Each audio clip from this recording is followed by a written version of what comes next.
welcome to episode 67 of TerrorVision horror podcast Splatter Chatter. I'm one of your hosts, Jennifer Strand, and joining me is our very own limb collector, Dan McGuinness. Hello. Hello. Splatter Chatter is our fortnightly installation where our TerrorVision Ouija board picks a topic for us to chat about. But before we jump into it, I just want to thank a handful of you that have interacted with us over on our socials. Appreciate you. Whatever. We love you. We do. We love it. We do. Kevin Patterson, Marco the Damned, Old Mate Floppy, Patrick Roberts, and Adam Kister. You're great. Thank you very much, guys. I mean, there's more. There was heaps this week. But always more. There's always more, and I can't sit here and rattle off names all day.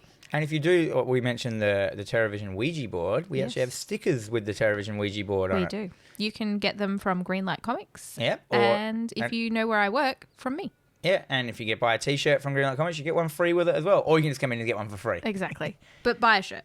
Do it. Buy a shirt. There's not many left. Exactly. I love that. We have to reorder some more. So yeah, before we jump in, Dan, what have you been doing this week? So my fun fact for this week is a story that happened to me earlier this week. So I've just recently created a rumpus room in my shed, which we are in now, which is the new TerrorVision studio. It looks so good. There's a lot of wood in here. It's comfortable. Can you just see a giant Evil Dead 2 poster behind me the I whole love time? I love it. I put that there for you. Thank you. And anyhow, I came down and I was in the shed at night, and then I went to walk back into the house, and I heard this rustling in a tree, and then this sound came out. And it was only probably 4 meters away from me. And it was like a monster. It was like this low, bassy, it reminded me straight away, I thought of, the dog monster in The Thing? Yes. And I was like, oh my God, is there some rabid animal about to run out? And I froze. And this thing was bassy, and it was right there. It was like a horror film. Yeah. This was a monster's fucking, yell at me. And I was like, oh my God, I have no idea what that is. And it's fallen out of the tree. It is it could be a mutant. It could be those people who fucking live under the ground in the ascent or descent. The mole people. Not the ascent, the descent. The descent, yeah. It could be, all this shit sprung to my mind. And I know none of that shit's real, but it was real. There was something yelling at me in monster tongue. Yep. And I was like, I froze. And I didn't have my phone on me, so I couldn't turn the torch on to have a look. So I froze for a while, couldn't move. And then ran inside and told her, there's a fucking told my wife, there's a monster in our yard. And she's like, it's probably a possum. And then I'm like, all right, fine. Yeah, it probably was. And the next night, I went out the next day to check. There's nothing there. Yeah, of course. I thought there'd be slime or claw marks or something, And the next night, I walked to my shed door. I opened the door because it's night. And the shed... I turn my light on in the shed, and 1 meter away from me in the darkness, this fucking noise happens again. Right outside my door. Sure. And I fucking run into the shed, but I don't close the door because I'm too scared. And I'm standing in the shed, just looking at this doorway, waiting for whatever this slime-driven monster to just roll into my room. And I was genuinely scared. I didn't know what to do. My phone was inside. Why, Dan? My phone was inside. I couldn't get inside. So the only way I thought, I wanted Claire to, bring a torch down or something. So I messaged Claire on Facebook, which I'm trying to bring up now. Wait, I'm going to bring it up. I should have organized this originally. That's fine. I'm into this story. This is fantastic. I'm just going to go, where is my wife? On Facebook. And this is the note that I wrote. Are you ready? Yeah. On a Sunday at 6:46 p.m. The monster is outside my shed door. It hissed at me. I didn't see it. My phone is aside, so I don't have a torch. Come down with a torch to scare it off. So, no response. Because, she hardly ever checks her Facebook. So I'm like, all right.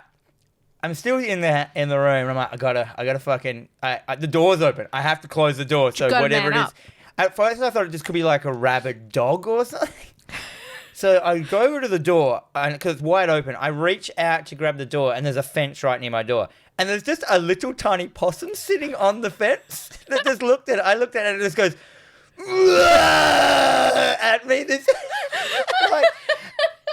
And I just look at him. It was a tiny possum, making this unbelievable This noise. unholy Have you sound. ever looked up the noises that possums make? No, but I just assumed it was going to be a possum. But it's inhuman. It is inhuman. It's like, I'm going to look one up and terrifying. I'm going to see if I can find one now. Possum sound yell on YouTube. That was the noise. Did you hear that? Sounds like a fart. But like, wait up. So it's a bassy, weird. Did you hear that noise? Sounds like a raptor. Yeah, that's what I mean. So that thing fucking yelled at me in that. I remember I said it's real bassy and gurgly. Yeah. It sounds like a fucking monster. Like, and I was shit scared. Anyway, that happened to me. I am 100% less of a man than I used to be because they're small, and these things are tiny. They're like they're smaller than cats. Yes. They're adorable looking. Their eyes look in different directions. Like, they look like an idiot. And this thing. Oh my God, I don't reckon I've ever been actually scared. Like, I thought there was a monster. You've now faced fear in the face, and it's the face of a possum. I'm going to have to put that sound effect in now, because you guys probably... I reckon they might be able to hear that. Probably. Yeah. Anyhow, what'd you do this week? That's glorious. Everything I did this week is shit in comparison. But I went and saw Candyman, which I thoroughly enjoyed. I don't generally like the Candyman series. It's not for me. It's still making sense. But I went with Dion and Bryn, who are both listeners of the show, fans of the show, and my co-workers. And yeah, we had a really good time. I also mentioned that Liz came with us as well, and she did not. I heard that Candyman doesn't involve honey in this film. No, there's no honey in this film. They change up sort of the mythology of it and the folklore, which I liked. It worked. Yeah, I mean, obviously I'm not going to talk too much about it because I don't want to give anything crazy away. Bees? There were some bees. Were there ants? Does he evolve into some more bugs? No, just bees. Just bees. I will say that the gore is insane. Oh, really? I was really happy with the level of gore. Is it CG gore, though? No, I want to say that there is a level of practical effects, but there is CG. CG bees as well, which I'm okay with because the bees are very important to us as people. Bees. So yeah, I saw Candyman. If you haven't checked it out, I definitely recommend checking it out. Did they get into the whole thing that bees are disappearing in the world and without bees we all die? Did they mention that kind of shit? No, they didn't go there. They didn't go there. But yeah. So cool. That's all I did this week. Saw Candyman and continuously scared my girlfriend because of it. Candyman. She's brushing her teeth this morning and I'm like, Candyman. She's like, get out. Because it doesn't matter. You mentioned that it doesn't matter if you're the one that says Candyman or not, as long as you're in the vicinity of the Candyman mirroring. There was some little plot holes there with that, but that's a plot hole. Well, a little plot hole, but it's fine. There was some words being spoken. Yeah, it's fine. I got to scare my girlfriend, and that made me very happy. So I love it. Anyway, so this week, our TerrorVision Ouija board has decided that our topic of discussion will be our favourite haunted house movies. Yeah, so haunted house movies aren't necessarily anything I seek out. Yeah, you're not much of a supernatural horror kind of guy. Yeah, but as I made my list, I realised, yeah. Because it is a loose term, haunted house. Like, I wasn't going with anything possession-wise, so... The Exorcist is not on this list. If it was, it would be number one, and we'd just spend the whole time talking about The Exorcist. I don't consider it The Exorcist isn't about a house. No, not at all. It's about possession. Yeah. So a couple of movies. So we're just going to go through a couple of our favourites. Kind of thing. In no particular order, except I've tried to put the best ones at the end. Mm-hmm. That's kind of thing. So the first one I wanted to mention is kind of like a mention. Is the 2006 Monster House CG film, which was produced by Robert Zemeckis and Steven Spielberg. Yeah, that movie was actually freaky. Yeah. Like, it's a kid's film. It's an animated kid's film. And it's funny. Yeah. Like, the dialogue in it is, like, pretty much on point. And it's got... They really tried to do a different vibe of what their characters looked like. You know, with CG films, a lot of them kind of like have that style, where this one they went for this, like... kind of a weird, like, all the eyes of the characters are quite high on their heads and stuff, and they just wanted to give it a style that no other film had. Like, it's kind of cool. But yeah, it is like a pretty crazy, scary story for a kids' film, and it's about it's the epitome of a haunted house. It's a fucking house. It's literally a house that eats people. Yeah.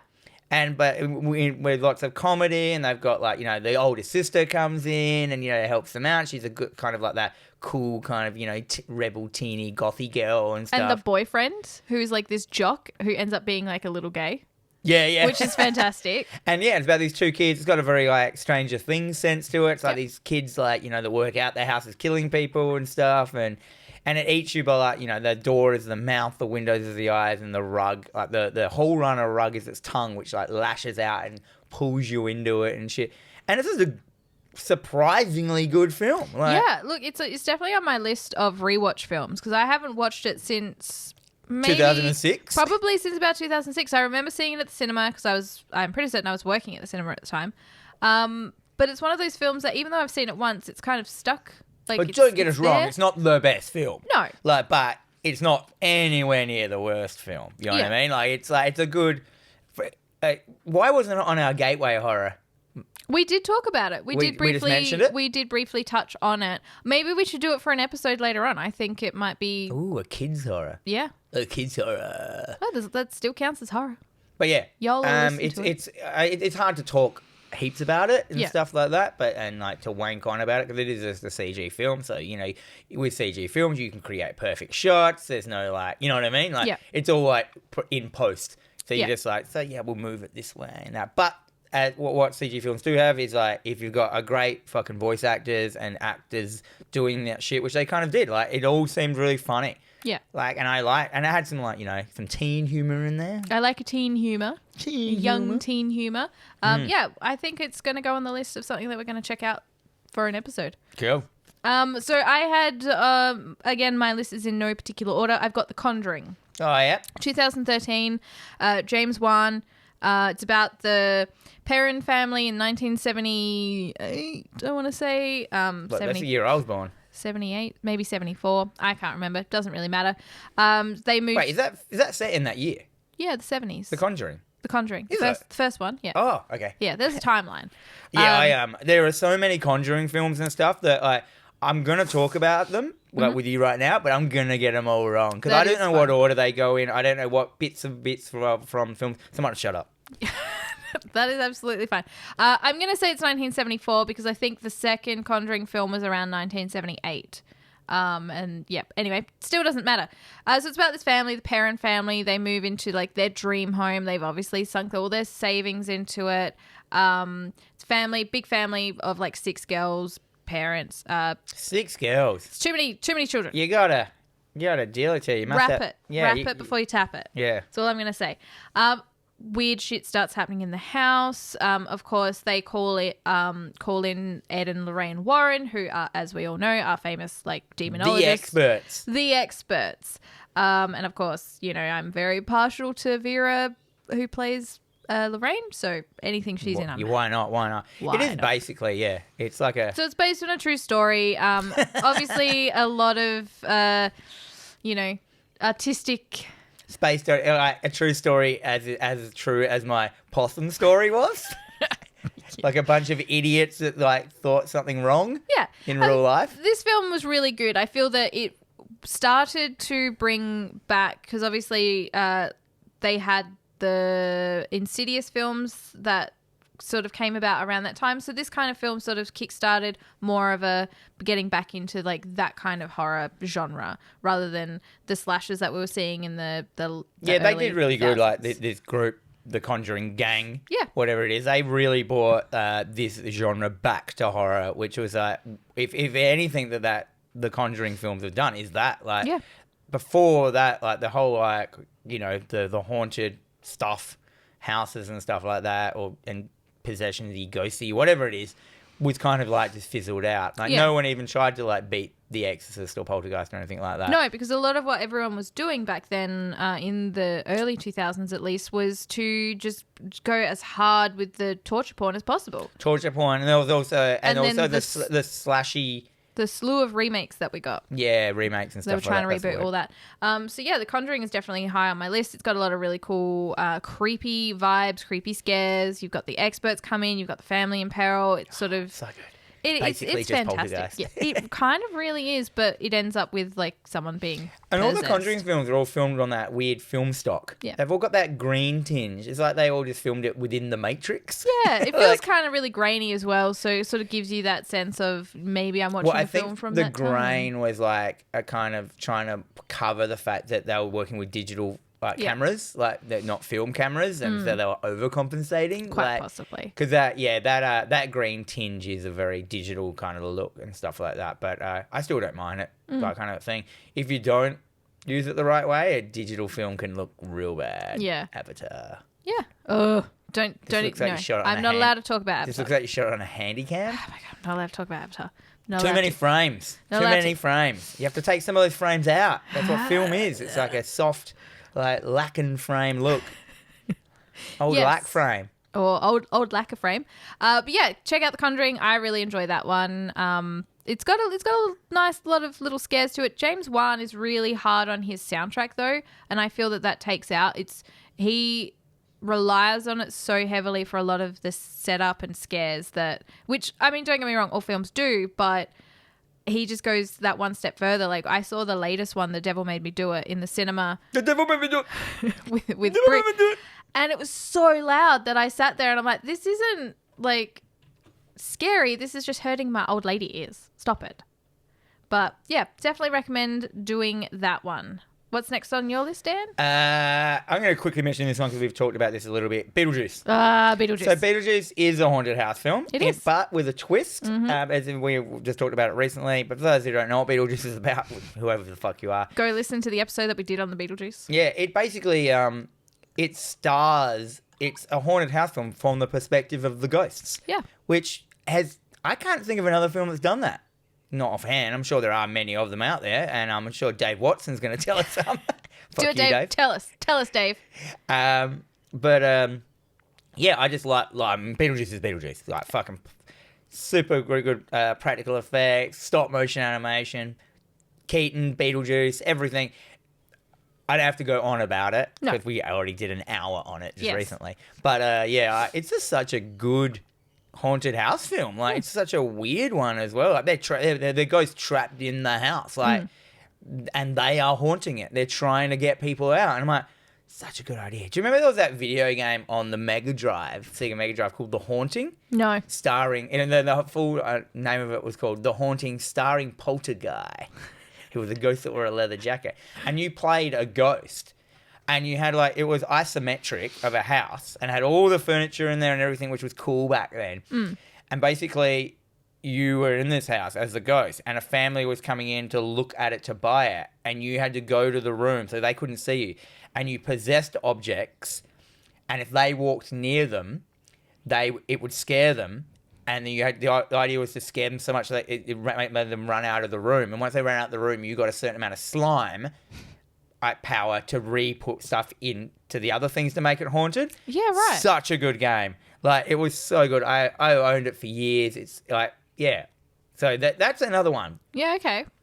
The Haunting, starring Poltergeist. I like that. That sounds cool. It's just a cool film. I mean, fucking video game. And I remember loving it as a thing. It's such a good... check that out. If you own a Sega Mega Drive. Yeah, right. I'm sure it's on, the Mega Drive Mini. You'll be able to get it or some shit like that. I don't fucking know.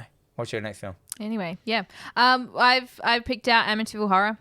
Of course I have. Which one? I'm going with both. I actually really liked the... Hang on, aren't there 7? Oh, there are fucking... There's so many, and then there's a new one that's come out recently, but it's Amityville something else. Is it an Eminem song? It's not.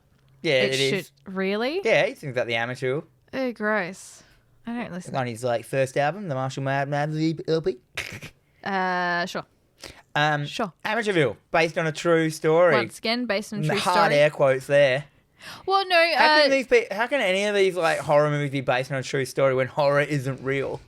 Ghosts aren't real. Well, the original Amityville house with the DeFeo family before the Lutz family, which is the Lutz family that was named in the remake, it actually happened. The son, Ronnie DeFeo, did go around and shoot all of it. He killed his whole family. He wasn't there's a ghost involved.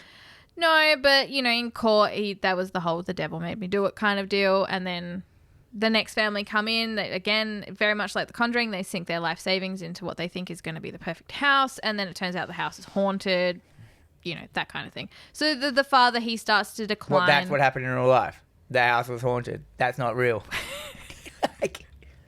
So, well, that's what they've come out with. A lot of the people were saying that it was never haunted, that this family just sunk too much money into it and they needed a way out, or they needed a way to make money. Thing, yeah. Like, I would 100% buy a haunted B&B and market it as a haunted bed and breakfast. Yes, I'd run a haunted bed and breakfast. I'd buy a house that was haunted or a murder house, and I would make money off of that. But what if people started getting murdered?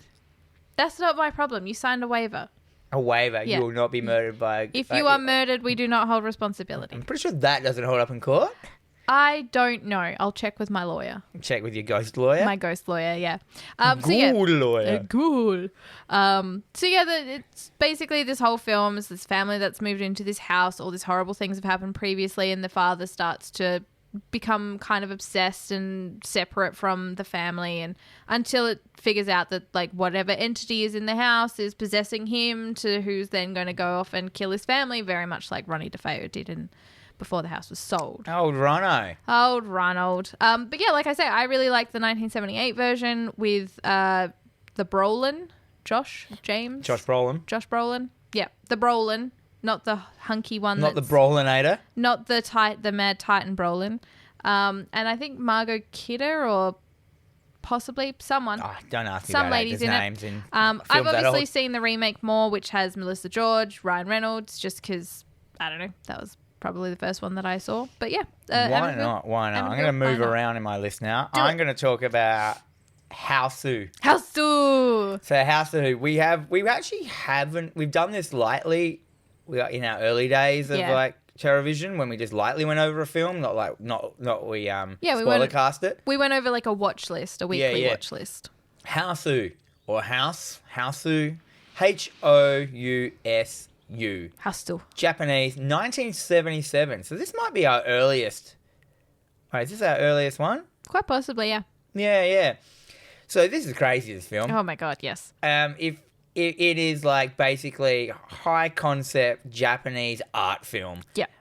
There are bits in this film that are like, it would have been so shocking at the time. It's just, you're basically just watching underage girls getting murdered. Yeah. By a fucking crazy cat and a house, and you know, girls get eaten by pianos, and then their body limbs dance around and shit, and like it's just crazy. Like, it's like a fucking stream of consciousness film. Yeah. Of Japanese consciousness as well in the horror like genre. Fucking, there's floating heads that bite bums. There's like so much crazy shit. So much shit's going on. So the premise of the film is basically... Oh yeah, I forgot to mention seven sisters, is it? Are they sisters? No. They're like schoolmates. 7 schoolmates. One of them knows the aunt. So they're going to visit the aunt in her house, which is Houseu. Yeah, they're kind of like, it's like their summer vacation. They're all going to stay. They're all going to go stay with the house. aunt, who is old, but she's not. She's like just this very beautiful young woman who has a white wig on to indicate that she is old. She's old. Was Sephiroth old? Pretty old. He's very old. Yep. He's so white hair. Yeah, and they all go stay there, and they just systematically get murdered. Yeah. And what I do like about this film is that all the girls' names are based on their skills that they have. Do you remember? Yes. So like, because everyone had their own little characteristic. So the girl plays the piano. His name's Melody. Yeah. I can't remember. I think there's like a kung fu girl. Yeah. But they all have like a personality quirk, which is their name. Yeah. Which is hilarious, and I love that about it. Like, it's just so ham-fisted. Oh, very much so. There is a weird erotic, naked, underage swimming lesbian scene as well. Remember? Yeah. Bit weird. But that's Japanese for you. Yeah, especially in 1977 when there were no rules. Oh no.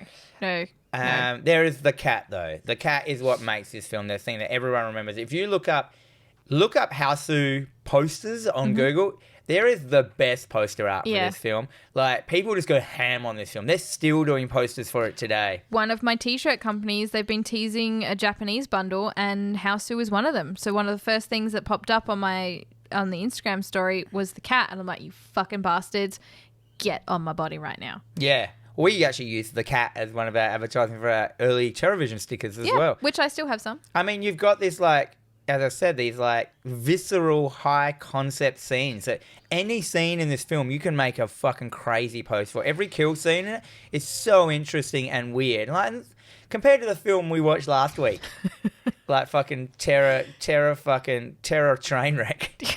Like, yeah, like then the kills were like, well, I mean, one of the kills, like, we didn't even see or know how he died. Yeah, he was just dead. There's two of those were that they were just dead, and it's just like, they're dead. Where in this, man, there's like, you know, there's fucking walls eating people. All the there's fucking like time. There's fucking cats that fill whole rooms up with blood splurting out of their mouth and drown people. Oh my god, it's so crazy. Yep. And it's like fucking bam, bam, bam, shit happening. And then, and there's comedy in it as well. Yeah. It's such a weird The soundtrack's fantastic as well. Like, everything about this film is really good. And it's 1977. Like, you're looking at films that are on the same like wavelength, the same year. I mean, The Exorcist was around there, wasn't it? Exorcist was around that time. Halloween was around that time. So, yeah, this is like Japan's answer to Halloween and Exorcist. We'll just make fucking house zoo. We're just going to make whatever the fuck we want. The haunted Cheshire cat, then a fucking... Oh, man. Yeah. Anyway. Top film. We'll put that on a list. We'll do another episode on it. It'll be good to do a whole spoiler cast. Like, it's like, I mean, it's very art house. Don't expect going into it you're going to get something out of it like The Exorcist or Brain Dead or something amazing. You're going to get like a what the fuck moment. You're going to leave going, are you serious? You have a smile on your face, though. Oh, like, you will be happy. Very much so. So I was going to talk briefly about a movie called His House. So it came out last year, so 2020. And it's about this couple. They have escaped from South Sudan, and they are in England in a refugee sort of compound before the government provide them with housing. Yeah. They go into this house, and they're trying to sort of assimilate into, you know, the British culture. And the government people that come around to sort of check on them, they're like, you need to assimilate. You need to get out into your community. You need to assimilate. What are you, a Borg? Yes. They are Borg people. One of the characters is actually played by one of the guys that plays the Doctor Who. So there you go. Which one? I don't know. Matt Smith. Oh, not Dave Tennant? No, never Dave Tennant. Or that old swearing guy? It's never the old swearing guy. So as they're trying to assimilate into the town, it's really hard. You know, it's Britain. It's low socioeconomic. Everyone's racist. They're not having a good time. But the man, he's having so much trouble with the house. Like, he keeps hearing things in the wall. He keeps seeing things in the wall. And he is 100% that the house is haunted. And this film is absolutely heartbreaking. It is equally terrifying. It's got its moments where you sort of watching this film like, what the fuck was that? I'm never going to watch this film because, I like fun in my horror. Yes, you do. This one... My top pick is pretty much there's no fun in that. This one is not fun at all. This was highly recommended to me, so I thought I'd check it out. And holy shit, yeah, it is heartbreaking, but it is also super well done where you're like, is this fucking house actually haunted? What the hell's going on? Then it's like some other weird elements to it. What was that one we watched recently? Was it The Relic? Is that what it was called? What it was about, remember, it was at, we watched it together. I mean, you came over and Liz. It was like that whole weird like thing about dementia. Do you remember the lady had dementia? Oh, yeah. That was a massive haunted house film, wasn't it? Because that was all about the house. Yes. That was like an ultimate haunted house film. Yeah, like the house made her give her dementia, and then didn't she turn into like a black being or something? Something was going on there, yeah. Yeah, but that's worth a mention. The house was Dementia House. Yeah. That was a good film. Yeah, that's worth a mention. It's not on our list, but... It's not on the list, but we've mentioned it. It's fine. So, yeah, His House. I don't want to give too much away, again, because it is a 2020 film, so it's still pretty new. Pretty ripe. Raw. It is on Netflix. Straight out the oven? Straight out the oven. Go have a watch, but only if you're in a good frame of mind. Oh, dear. Yeah. My next one is 1985. We're going to go back to the pretty much one of the best, around the best years of horrors, in my opinion. It's my birth year. Oh, yeah. Oh, yeah. And I've gone from Houseu to House. So it's just like it's just called House. And House, the OG House film. Ding Dong, You're Dead. Oh, yeah. This is the deep V. The deep V? The deep V. His jumper has the deepest V. Starring the greatest American hero, William Catt. I think so, yeah. Yeah. So, do you guys remember Greatest American Hero? I vaguely remember. Look what's happening to me. I can't believe it myself. That show where he becomes a shit superhero back in the day. Yeah. House. This film is one of my, like, deep-seated, we've done House as a whole episode, I think. I don't think we've done it as a whole episode. We've done it light. House Diet. I think we've done, House Light. Diet House. Yeah, so it stars William Catt, a guy who gets a new house. He is a famous novelist. He moves in to write his new book. And basically, it's haunted. Yep. And it's wicked. And it's got so many rubber monsters in it. There's a monster that at stroke of midnight, comes out of the closet. It's a horror comedy, but it's still flat horror. Yeah, so this is one that you would also probably show your kids. I mean, I did watch it. Yeah, this was one we were obsessed with in like year 7 and stuff like that, and year 6. So yeah, we did watch it back then. There isn't a massive amount of gore, but there's heaps of monsters and carnage to monsters. Yeah. So there is a monster that comes out of the closet at midnight, which he tries to film. You've got also that big guy from Cheers. What's that guy's name? That actor? He plays Norm. He plays. He's in Toy Story, isn't he? Doesn't he play like the? Maybe. No, that might be the other guy from Cheers. He's the neighbor. Yeah, he's the nosy neighbor that comes in and they become mates and stuff. And so you got the closet monster. You have like the tools are floating. Mm-hmm. Like, so the tool shed. So there's like an axe and a whole bunch of tools that are floating around the house constantly. You have a, what was the other thing? There's like a big fucking gross lady that's running around going, yeah! She's got like a high-pitched voice. And also he's got a son that he comes with, and his son gets kidnapped. Yeah. And is in the house somewhere. So he's trying to get his son back. Yeah. Which is an old chestnut. Also juxtaposed over with, Nam scenes where him and his friend Big Ben were in Nam together, and the Big Ben got caught and he ran away, and he's never, really got over that. He's got some traumas. He's got some Nam flashbacks. Big Ben's in the house. He's not happy about it. Yeah, so Big Ben, the ghost of Big Ben's in there instigating. It's just fucking wicked. Yeah. There's so many cool scenes in it, and just cool ideas, cool practical effects, and I just have always loved it. It's just a flowing movie. It's got some funny moments. All set in the day, remember? There's no night scenes in it. That's great. So this is a good introductory Except horror. for the midnight ones. Well, so, yeah. monster. But, that's But, fine. it's all lit. The lights are on in all the rooms and shit. So when a monster comes out, you can see these monsters attacking and shit. But, just a great film. House, 1985. Horror comedy coming out.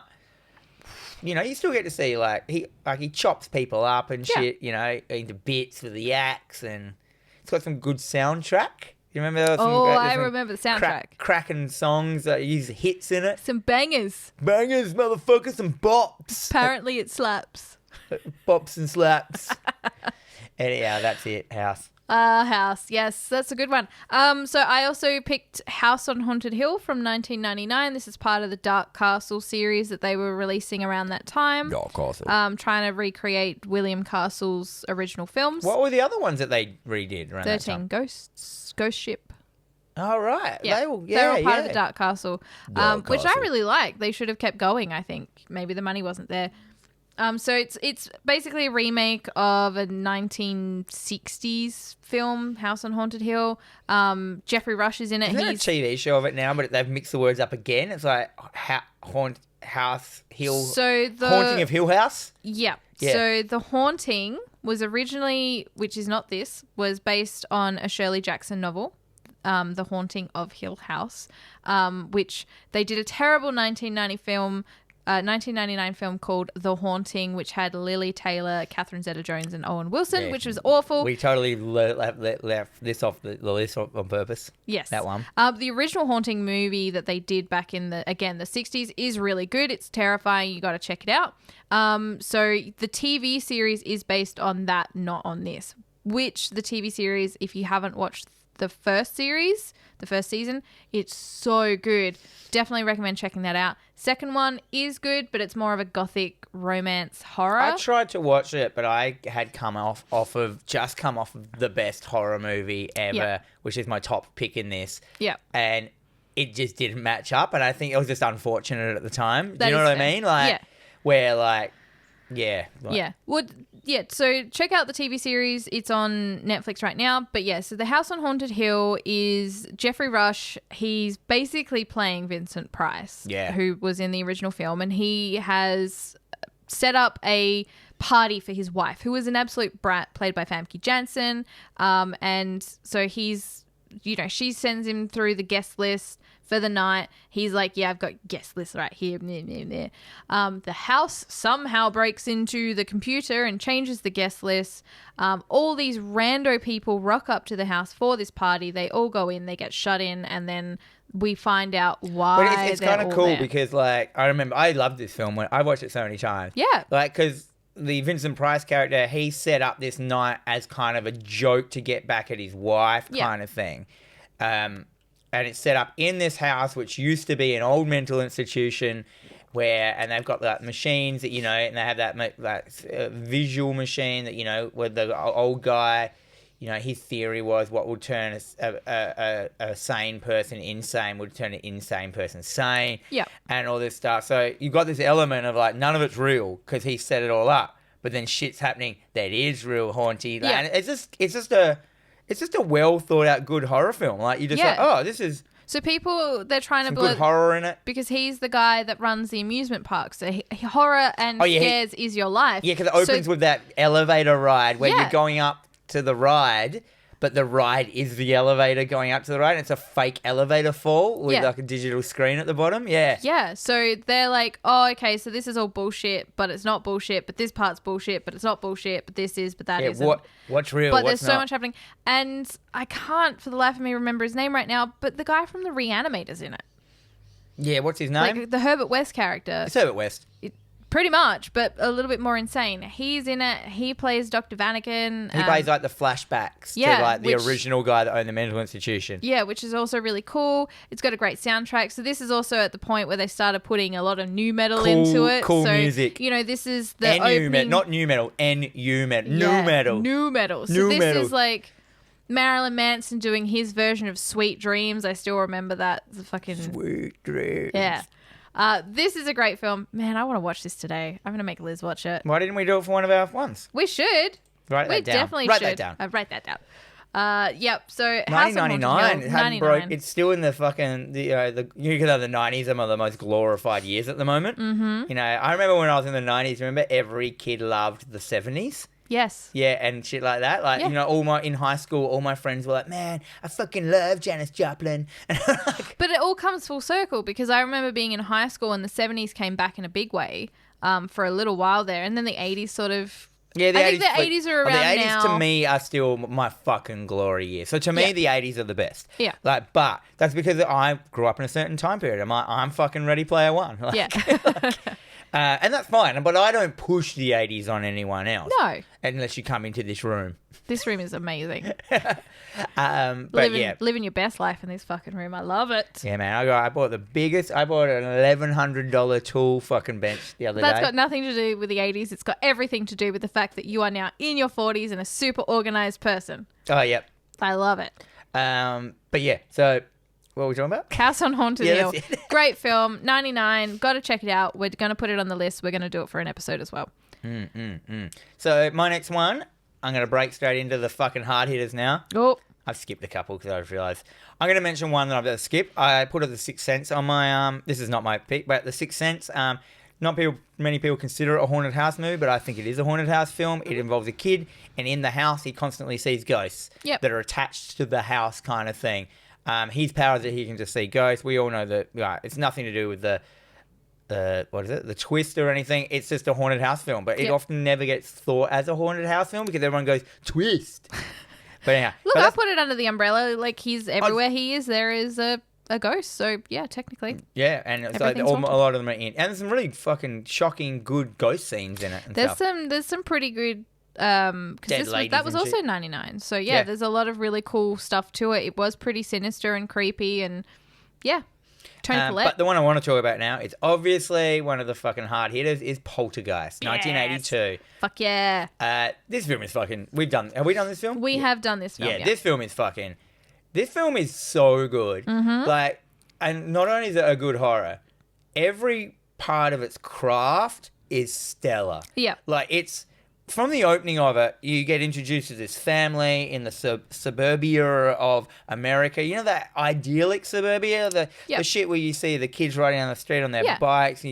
And this is how we want to remember America. Yeah. Which is not how America wants to be remembered. Yeah. In the 80s. And it's just like, it was at the time when toys were their best. Yep. Like. Oh, fuck yeah. The toys were chronically good back then. And like, sickening. But this might be my 80s. I might just be talking about that thing we were just talking about. This might be because I'm so attached to the 80s that to me this seems like the most idyllic time to live. Before phones, before the internet. Yeah. If if you're a kid, you rode around on a bike, you went out, you made swings, it was just none of that social media, none of the fucking child suicides. Mm-hmm. Like, I don't think anyone committed suicide like under the age of 10 before social media. Well, there's no online bullying, no people. There was still bullying, but it wasn't to the wrong. extent. But yeah, it wasn't as easy to bully someone, and it wasn't as easy to jump on the bandwagon of bullying. So usually bullying involved a couple of kids. A couple of kids, not the whole fucking school online. On one kid. You know. We don't want to be, get off my fucking lawn, cunts. Get off my lawn. Cunts. But yeah, Poltergeist. So that part of it. Then you've got the story. Then you've got, the house. Then you've got the fucking practical effects. Mm-hmm. And the long game in this film is such a well done long game. Yeah. Like, and for a film that has very little to no gore. Yeah. Like, this kills. This is like, was on when I was looking up lists of like gateway films. This is on heaps of the child gateway films because it says in there, if you look at this film, there is no gore in it. Yeah. There's like that one scene of the guy in the bathroom. When he pulls his face off. That's it. That's still pretty fucking gross. Fast forward that for a kid. I mean, it's no worse than fucking pulling the heart out in Temple of Doom or the parts in Indiana Jones, which you showed all your kids. But yeah, fuck. Poltergeist, man. I think it's one of my favourite films of all time. Like, that's fair. Like, every time I watch it, I get fucking knocked back into my seat on how well it's made and how... It's a fucking Tobe Hooper film, isn't it? Well, as we know, it's directed by Tobe Hooper, but Steven Spielberg produced it, which basically means Steven Spielberg directed it. Well, apparently he came in very hard and heavy as he basically was director to the directoring. Yeah, he was directing the director, and I'm pretty certain Tobe was just Reloaded. Like, fuck. Director Revolutions and Director Now. What's the new one called? Revelations. Yes. So, I like... Poltergeist is definitely a classic, and I fucking love watching that. Every so often, we're like, let's watch that again. But if you watch a 1982 film, nothing gets the craft as well. Like, it's just seamless. Yeah. Like, every shot, the characterization, the whole bit with the mum and dad is having a joint in their bedroom. I'm like, that didn't have to be in there. No. But it just shows that they're real people and they're not perfect. No.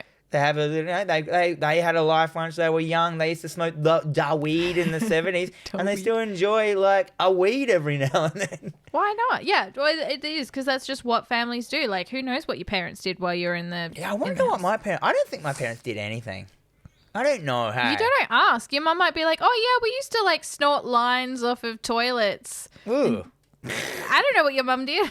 No, my mum used to smoke a bunch of weed down the beach in her Sandman. I'm like... Damn, Mum, you was cool. Yeah, where's the Sandman? Anyway, that's it. I just splurted, gushed. I just fucking poltergeist all over your face with that one. That's fine. I'll get a towel. I'm just going to briefly duck over 13 Ghosts. Again, I like the original 1960s, 1950s film. But of course, we got to talk very hard about the 2001, which has Matthew Lillard, the guy from Monk. You mean Monk? Monk. So it's basically about this this family once again. So the wife has passed away, and they get notification. They're almost close to being... a notification on their Facebook. Your wife has passed away. Pretty much. They're about Facebook close knows to being... your wife has passed away. care. They get notified that an uncle has died and they've inherited his house. So, of course, they go out there to take a look at it. And, of course, there is Matthew Lillard's character. There are 13 ghosts. There are 13 ghosts housed within this insane house that just has many moving parts. And they go downstairs, which is where they shouldn't be. We're introduced to all the ghosts, which... I feel you can be wherever you want in your house that you've bought. Pretty much. You should be able to. Well, they haven't quite signed the deal, so it's not technically theirs like in yet. Beetlejuice, where there's just the attic that's locked and they just haven't gone into it. They've accepted that. So simultaneously, each ghost is released from its security ghost containment. shackles. Yeah. And, so they've got to survive the night trapped in this house with all these ghosts coming out. 13 of them. I really, really like this film. And what I love most about this film is the DVD that it was released, because it had this full documentary about each ghost. So it gave you so you didn't get the idea of who they were, why they were there, but then this special feature had what this ghost was, why it was there, and it was just so good, and just the effects, everything about it was really good. A lot of people say they should turn it into a TV series, and I'm on board with that. 13 episodes? 14. Give it 14. Nah. We need a setup. No, because 13 ghosts. You need 13 episodes. But I need an episode where they're like destitute. Yeah, but they can still do more ghosts. Fuck it. So this little group of movies have panned out to be pretty good, eh? Yeah. What was the third one again? I forgot. Third one. Out of that, 13 Ghosts, House Haunted Hill. Didn't you say that was part of that? Oh, yeah. The third one was Ghost Ship. Ghost Ship. Which had one of the best opening sequences in every fucking No one film. ever remembers what happens after that. No. But yeah, it does star a dreamy Carl Urban. Oh, does it? Yes. Oh my God, Dreamboat Urban. Yeah, Dreamboat Urban. And He's such a funny guy for us to couple of years after we're attached to Matthew McConaughey. Come on. Yeah, I know. This is a couple of years after The Truth About Demons as well. So he's gotten a little bit buffer and he's a little bit dirty. So, he's like... We should change the A rating to the Carl Urban. Okay. That's awesome. Everyone should watch it. Yeah, all right. We could do that. Carl Urban. No, would we call it the Urban? We could call it the Urban. But then... I'll think about it. We'll fix it. We'll change it. Dreamboat. Because he can do no wrong. Have you seen his fucking his career of what he's done? Yeah, he's done a lot of shit. Even The Boys he was so good in The Boys. So good in fucking Star Trek. I think he played, what's that? What's the guy's name? The engineer? We cannot do it, Captain. I don't know. I'm not a Trek person. Oh no, he plays He plays Bones. Oh, okay. Bones, the Doctor. Sorry. Sure. Yeah. Anyhow, yeah, he's just in everything. Like for an Australian, Kiwi. Yeah, Kiwi. He's Kiwi. Kiwi, which we claim them when we've claimed them when they're successful. We've claimed them. Lucy Lawless, we've claimed her. She's Australian. That's fine. Lawless. Anyhow, moving on. Yeah. Was it my shot? 13 Ghosts. Great film. Oh no, that was your brief run over. What's your real one though? Yeah, 13. I thought you were just said you were going to lightly mention it, like I mentioned in the Sixth Sense. Because I've still got 2 on this list, and you've got 1. So that's fair enough. Yeah. Well, you should do another one then. Okay. Well, look, it goes without saying that we have to mention Paranormal Activity, which I didn't particularly care for. I loved the premise. The premise was fantastic. I didn't like the hype. When they have so much hype and so much marketing and you watch it and you're like, meh. That was kind of what it was. Because it can't live up to the hype. No one can live up to the hype. Hype kills the fucking everything. Hype kills video games the worst, man. Oh, it does. When they overhype a game, what's that? Halo Infinite? Yeah. Infinite? Oh dear. Yeah. That's been hyped for way too long. So much hype. And then the game comes out, and if it's just an average game, if it hadn't had the hype, people would be like, oh, this is really cool. Well, look at Cyberpunk. It's not that bad. We can get into this. But if you hype a game and it's average, it's like, we should be fucking tortured and sacrificed to a lesser god and then raped in hell. Jesus. But yeah, no, I do understand that whole concept with the fucking video games. But yeah, anytime anything's overly hyped or you've got to see it, it's the best thing ever and scariest film of all time, I'm like, you're lying. That happened to me with the latest Suicide Squad film. Everyone said it was the best fucking superhero film. Oh, it's fucking good, and I wouldn't say it's the best. Yeah, but so many people did say that to me. Yeah. And so I went to watch it, thinking, oh right, this is gonna be like if as good, if not better than Thor Ragnarok, which is in my opinion, the best superhero film. That's fair. In my opinion. It will never be... Just think, every film you see is never going to be Thor Ragnarok. Thor Ragnarok? No. Don't ever set the bar that high. That dude, what's his name, the director? Taika. Taika, yeah, like, that dude, man, like, yeah. He's funny. He's in the bloody Suicide Squad film. Yes. Like, weird cameo, like, that doesn't have any sense. But, like, anything that dude directs is, like, golden. And he's definitely got a style, and I reckon it will wear off eventually. Like, yeah, of course. But when he just threw that fucking him into Thor Ragnarok as Krog, what is his name? Korg. Yeah. Yeah, like, no one expected that. No. He wasn't in the trailer, wasn't anything. That bit where he like runs, he goes, "Piss off, ghost." Piss off, ghost. Piss off, ghost, and he's so late. Yeah. Kicks the wall. But he knows comedy. He knows his thing. Oh, the timing he's got is just fucking crazy. His comedy timing. I'm like, oh, what? Yeah. What? You said that? And it's not even swearing. It's not like shot comedy. No. It's just like full-fledged, rounded-out character comedy that I could never do. Like. No. Well, I mean, look at Jojo Rabbit. Yeah. Like him playing Hitler, that was fantastic. And everyone's like, oh, it's not accurate or historically accurate. And he's like, I was an imaginary Hitler of a child. Yeah. I was supposed to be what a child thought Hitler was. Yeah. Like, that's why I was like I was. I'm like, oh, fuck off, you idiots. But also, everyone needs to calm down. Calm down. So, yeah, I don't get on I'm not a fan of a hype train, and Paranormal Activity, it should have been something, like, I'm not going to say it's a bad film. It is enjoyable. It's got eerie, whatever. I'm trying to remember the first one. Is it all from footage? No, it's not all found footage, is it? It's not all from security cameras? Yeah.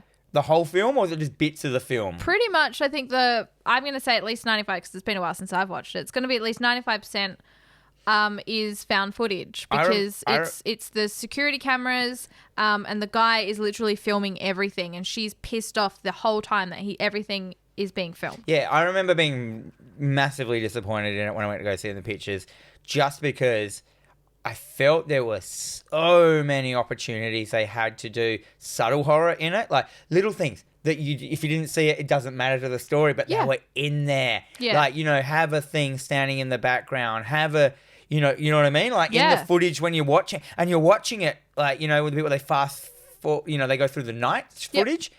There could have been shit in those shots. Yeah. And it would have been so easy just to have someone put in there. Yeah. Like, and it would have made it so interesting if there was shit to look for the whole film. That's what I'll say about Candyman, the new one. And they did it with It. They've done it with a few other films. That I'm going to talk about.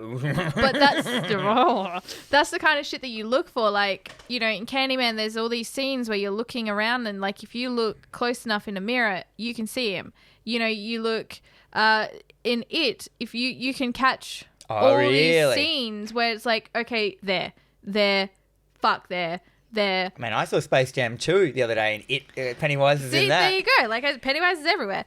But yeah, it's like that kind of thing for me works so well, because I like to, sometimes if I'm not engaged enough with what's happening, I will kind of look around at the scene. Yeah. And that kind of shit, if you catch that, you're starting to engage more with what's happening. You get a little bit deeper into the film. Yeah, and that's just what I was disappointed. I thought, man, they can do so much cool shit in a found footage horror, where Blair Witch didn't really have that. Yeah. But it was the first, so it's always fucking hard to be the first. But also, they did, though. Yeah. They kind of had they tried. They tried. They didn't want to make it ham-fisted, and they had no budget. So, but yeah. Paranormal Activity, good on ya. Yeah. And there's like 20 million more of them, and I've only ever seen the first one. And they're doing another one. I've only ever seen the first. So it's a franchise. It's like what's that one that's every that comes out all the time? Saw. Mm-hmm. They used to do it every Halloween, didn't they try to? Yeah. Yeah, Saw. It's a franchise now. Yeah. I'm sure the people sold it on, and good on them. Yeah. But anyhow, my next one. Yeah. So my last two are the fucking big hitters, eh? Yeah. So mine is this... I was debating whether this was a haunted house film. It might not be, but it all does involve like a haunting kind of thing. Yeah, look, a ritual haunting. Yeah, I'll allow it. I'll allow it. I'll allow it. I put... just because it's really fucking cool to talk about. Yeah, it's Hereditary. Yeah. Hereditary. Hereditary. If you haven't seen it, what year is it from? Like 2 years ago, 3 years ago, 4?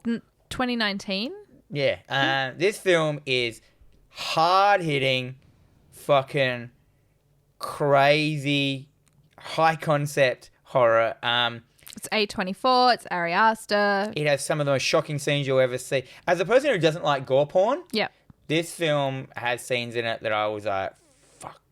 Yeah. I don't want to say the scenes in case you haven't seen it. You really should. But this film has exactly what Paranormal Activity should have had in it. This film, within nearly every scene, there is something hidden in the background. Yeah. There is something in there. There is constant. And you don't really notice it until about a quarter of the way in, and then you realise you can rewatch it, and there's shit from the start of this film in this fucking film. Oh, yeah. This film is like... Oh, man, I can't even explain, like... This may be one of the best horror films ever made. Like... Yeah. And it does involve like a haunting of a family. Yeah, so the mother, the matriarch, the mother the grandmother, she was a pretty shit mum, pretty abusive, so had a very horrible relationship with her daughter. She dies and they go to the funeral and they're like, why the fuck are all these people here? She hated everyone. And then it just becomes this whole like roller coaster of hauntings happening. Cult kind of weird fucking shit going on. But there's hauntings. But yeah. And like, there's so many house scenes where there is like, you know. And it starts wearing the son down and wearing the family down in general. Yeah, and yeah, as I said, shocking scenes that happen that like, you just like, they went there. Oh, they did that. You can't do that. You can't do that in a film. They did do that. You can't do that. And then I thought that I had an ending which was like, oh my God. Yeah. I was like never prepared for that ending. And it's not a twist. It's not a fucking Shyamalan. No. It's like and then as soon as you see the ending, you realize that what you have watched is not what you have watched. Yep. You're like, I'm going to go back and then see all the fucking... And then you realize that everything in the film is in there for a reason. Every conversation, every word, everything in it is like... Yeah. And you get all the added little fucking bits that they put in there that like you can... There's stuff in there that's in there for like 1 second. I've talked about that before, the house scene where like... I'm going to say it again. There's a scene where like... there's a shot of the house... It's daytime, and then it does that thing where it cuts instantly to nighttime in the wide shot to show you now it's nighttime. Yep. And you're like, cool. It's nighttime for like, it shows that it like hits the nighttime. It's on there for like 1 second. And you're like, cool, it's nighttime now. If you pause that frame and go back, there is like 30 naked people all holding each other's hands around the house, like circling the house. Yeah. And it's just like... What the fuck? A lot of naked people in this film. So many naked people in this film. Oh, man. But also... I'm doing a good job of not giving away what it's about as well. So you can when you watch this, you can... I would love to do this as an episode, but I feel that this would be very hard and rough to do this as an episode. We would need to do like... You know, we're trying to keep our episodes under an hour at the moment, but I feel that this would be like a... Yeah, it might be a bit too hard. Also, it's a bit too new, maybe. I don't know. Oh, no. But the acting, like... Toni Collette was robbed of an Oscar. Toni Collette can do no wrong. No. Anything she's in, she's like the best actress. But like, it's crazy how good an actor she is. Yeah. So her performance in this, as well as the boy Lupita's performance in Us, these are two very clear-cut examples of films and actors who should be nominated for Oscars, for awards, because they're just like, fuck, that movie was too rough. They snub everything. So anything horror related, they're kind of like, we all know the Oscars and the Academy Awards. Bullshit, it's all just like internal politics and bribes and who knows. But and then the son in it, the Indian kid. I don't know his actor's name. I'd never seen him before this film, but oh my God. Yeah. You're acting. Oh, he's acting. He's like the acting that they talk about in Team America, like the most powerful weapon in the entire world. Like, yeah. Well, he's in the movie version of My Friend Dharma. Is he? Yeah. He plays one of the school friends. He plays one of the friends. Based on a graphic novel. Based on a graphic novel. Based on a true story. Yeah, based on. Based on. And he's... Jeffrey Dahmer. Is it Jeffrey? Yes. Yeah. Jeff? I never thought his name was... I never thought about it that his name's Jeff. Fucking Jeff. Jeff Dahmer. And then he's also in Shyamalan's new film, Old. Oh, yeah, I haven't seen that. Yeah. Based on another graphic novel Based called on White another- Sands. Yep. Not based but on a true story. him, I always like taken back with his acting. And then, of course, the young daughter, her acting, like, dang. Yeah. Oh, yeah. Dang. Like, her in this film is just insane. She's just creepy. I mean, The whole way as I said, through. we can argue that it's not a haunted house movie, but there are a lot of the hauntings happen in their house. Yeah. So I'd say, like, it's not a classic haunting as in its entities, but it is haunted by... But it is an entity. It is, but it is haunted by something that is, like, a physical... Like, all of this... It's people that are there. It's all this shit that's there. It's everything. It's not... It's all movies. It's not spiritual. It is the manifestation of horror. Anyhow. Yeah. Worth checking out. 100%. How can we get better than that, Jen? Well, we can. We'll tell with you. The Shining. Oh, fuck yeah. There is no haunted house talk without The Shining. This is the last film on our list, so we'll end with a bang. Oh, man. How can you not talk about this film? And I mean, a lot of the same things from Hereditary in this film are like the best shots. I mean, you've got, yes. What's his name?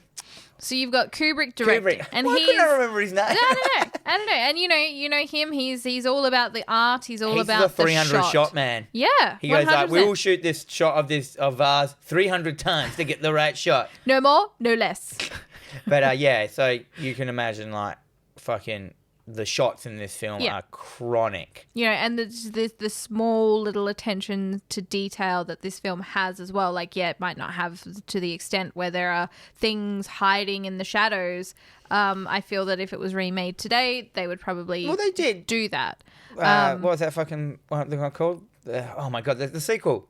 Dr. Sleep. Dr. Sleep. I fucking love that That film. was fantastic. Anyhow, Very long. Let's not go into that. So yeah, so basically this family, they go off to stay at the Overlook Hotel for the winter period. No, not even a haunted house. It's a haunted fucking hotel. That's right. We've escalated. Why didn't we mention Haunted Mansion? The Eddie Murphy film. Because I've never seen it. Oh, what? Never. No. So they go to stay at this Overlook Hotel. The young boy, Danny, he's got a gift so he can see things and experience. He's got the shine. He's got the it's the shinning. Do you want to get sued? Yeah. And he meets, what's the guy's name that's got the Shining as well? Scatman Crothers. Yeah. And he's, what's up, Doc? Yeah. What's up, Doc? So they have this instant bond. He knows that he's got the shinning. He knows that he's got the shinning. And it's like, if you ever have any troubles, just use that shin of yours. I was always amazed how much the Shining is irrelevant in this film. Like the power. Yeah, pretty much. Like it has nothing to do with it. Like so much was cut out of this film. So you think? Stephen King hates this film. It is not true to the book. There is so much of it is just. But is Dr. Sleep quite true to Dr. Sleep? I haven't read that book. But I reckon it would be because it is heavily about The Shining. Yes. Yeah. But then, so they also made a TV miniseries of The Shining in the 90s, which is closer to the book. It has more about the power. It has more about the power. the power is so Stephen King, hey? Yeah. Like, so it's got more about the power. It's got more about the hotel. It's got just a lot more in Kubrick it. probably just went, you know what? Let's separate this shit from Stephen King. It doesn't need, what Stephen King plotlines? Bloodlines. Like, generational bloodlines. Generational power bloodlines. Bloodlines that give you a power. Bloodlines. That's all King writes about is bloodlines. That's pretty much ancient powers that have come up through fucking, this and that. Yeah. Kubrick, however, was just like, I see what you've done there, but I'm going to do this. Yeah. So he did Have it you his heard own of way. Jack Nicholson? He did it his way and it works. If you're not heavily into the book, it's one of those like, the book is way better than the movie. Shut up. Yeah, or it's just different. This movie is different. It is its own right. It's such a good film. It is, you've got that tension there. Jack Nicholson plays it so well. Shelley Duvall, she pretty much lost her career over this film. She went down a horrible path. She looks exactly like my mum used to look when she was younger. My mum too. Oh, really? Yep. Yeah, weird. Yeah, that very 70s look. But no, her face, Yeah. actually looks like my mum. Yeah, my weird. mum. I've got photos of my mum. I'm like, oh damn. We shall compare mum photos. It won't be weird. Have a mum off. We can have a mum off. Yeah, so it goes on this whole, as the winter gets thicker, as the possibility of leaving becomes slimmer, you know, all this stuff starts escalating. The whatever is in the hotel, again, it's affecting the dad, very much like Amityville, and he's starting to lose the plot. The insanity's sinking in. The family are just trying to kind of live their life, but also... Jack just can't finish his book. Yes. In the Shining Redux. I love that, yeah. Check that out if you don't know what we're talking about. Right, Shining Redux trailer into Google. I mean, YouTube. YouTube, yep. Anyhow, yeah, he's trying to finish his book, you know, and it's just the hotel gets to him. Yeah. It gets to him. He is emotionally drained from his book and shit, and he allows it in. Yeah. Well, that's what it is. Where like Danny, he's got the Shining, which kind of, like, I suppose, deflects the evil. Well, he's aware of the evil, so I think he can see it More so his parents can't see it. It's kind of like when you've got cats or kids that stare at things in the corner and you know that they can see something over there, but you can't see it because you're shut off to that kind of thing. But anyhow, and then comedy ensues. Yeah, it just escalates. And then there's a ghost barman. There is. I love that scene where he's just like not talking to anyone. Yeah. This film is like, you know, Danny going down his little tricycle down the halls, just the sounds and the follow shot. How many times do you reckon they did that? Oh, 300. Dear. 300 times. 300. No more, no less. This is Sparta of filming. You know, the little girls, the elevator opens up to the blood, the gross fucking lady he gets with in the bathroom.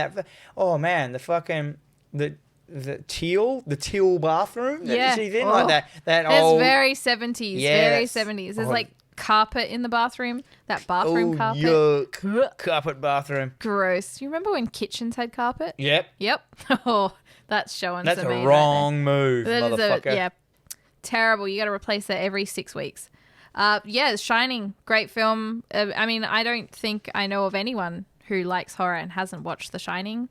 I mean, I didn't appreciate it when I first watched it around the track because my idea of a horror film, I only appreciate it as I got older. Same with if I ever watched Hereditary when I was younger, I wouldn't have liked it. Yeah. I need, you know, as I'm younger, I needed the horror. That's why I liked, you know, why I watched all the Friday the 13th and I have a love for them. If people are going to watch them now, they'd be like, these are shit. They're not great. They're not. Like, we've been rewatching them. I think they just dumped them all on Stan recently, so we started just rewatching them all, having a bit of a marathon. And, you know, Liz is sitting there and she's like, these are just awful. Yeah. She still hates Manhattan because, you know... The punching scene? Well, no, because it's like 99% of the film is them going to Manhattan, and then the rest, the 1%, is them on the docks of Manhattan. He doesn't even make the city. No. So she fucking hates it. Yeah. But then that guy tries to box him and he's got a hockey mask on. But anyhow, so it is, I mean, everything is, what's that word? I forgot it. You know, when, you know, each to their own kind of thing. Oh, very much so. And subjective. Horror, That's the word I was looking for. Very much so. Horror movie is a very subjective, and that is another reason why we love horror movies. And I haven't gone over this in a while, the old vibe of why horror movies are good. Like, the idea that you personally can love a horror movie, not because of the film itself, but maybe the time that you watched it, the place that brings you back to, and all stuff like that. And like, not a lot, I mean, other genres do that, like rom-coms, but but like horror has its own little like niche kind of thing that brings you back to those times.